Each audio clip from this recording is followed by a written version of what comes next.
This tool is one of the simplest, yet most profound, ways to experience life beyond the constant chatter. And it's something you already know how to do, but you might not realize just how powerful it can be.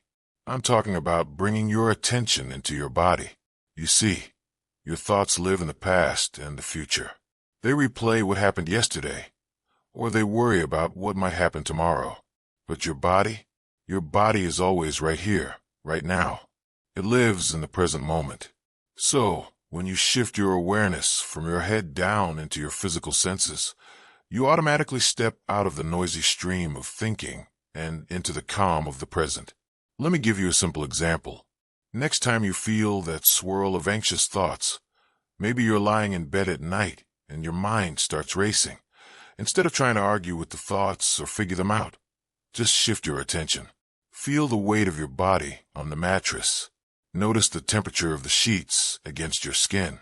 Listen to the sound of your own breathing. Focus on the rise and fall of your chest.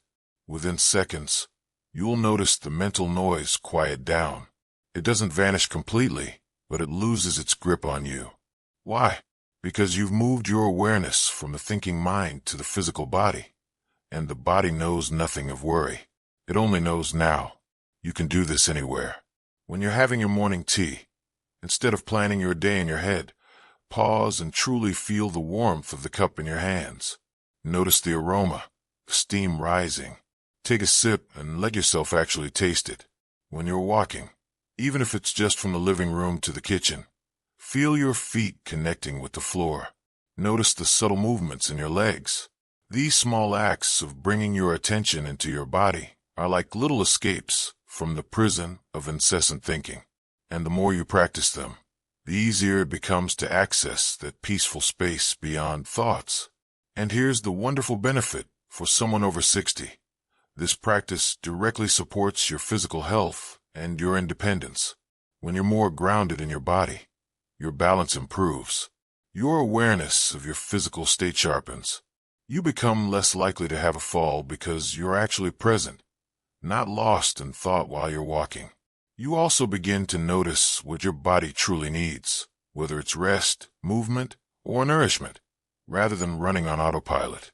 This simple shift from thinking to feeling is one of the most powerful ways to maintain your vitality and your confidence as you age.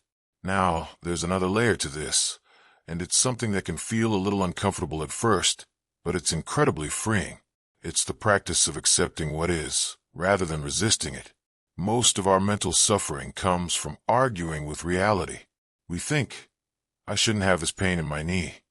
Or, I wish I still had the energy I had 10 years ago. Or, why is this person treating me this way? And that resistance creates a second layer of suffering on top of whatever is already happening. Going beyond thoughts means learning to say, this is what's here right now. Not giving up.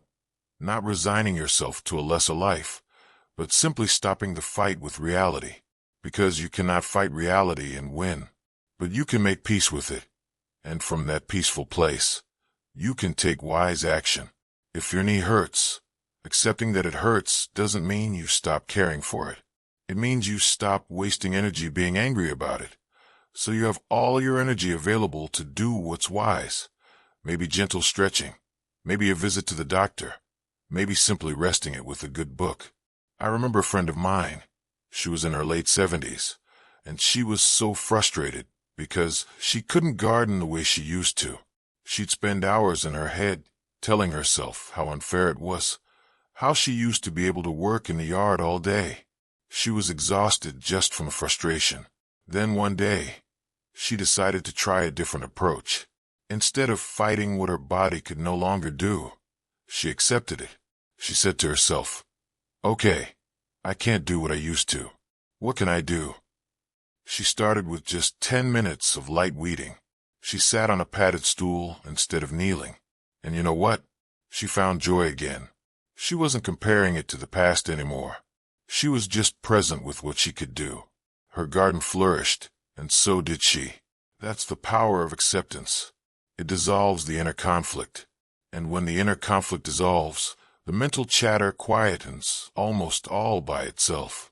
You stop wasting precious mental energy on wishing things were different, and you start living fully in the life you actually have. And for anyone in their 60s, 70s, and beyond, that's the secret to real happiness. It's not about having everything you once had. It's about being fully present with what you have now and finding the richness that's already here. So, we've talked about noticing your thoughts without getting hooked. We've talked about recognizing that thoughts are just habits, not truths. We've explored anchoring yourself in your body to step out of the mental noise. And we've touched on the deep peace that comes from accepting what is, rather than fighting it. These are all beautiful, practical ways to move beyond the chatter of the mind and into a more peaceful, grounded way of living. Now you might be wondering, is it really possible to sustain this? My mind is so busy. It feels like I'm always thinking. And that's a fair question. But here's what I'd like to share next. This isn't about stopping your thoughts. It's about changing your relationship to them. And when you do that, something remarkable begins to happen. You start to discover a space within you that was always there, underneath all the noise. A space of quiet awareness, of steady presence, of what you might even call your true self.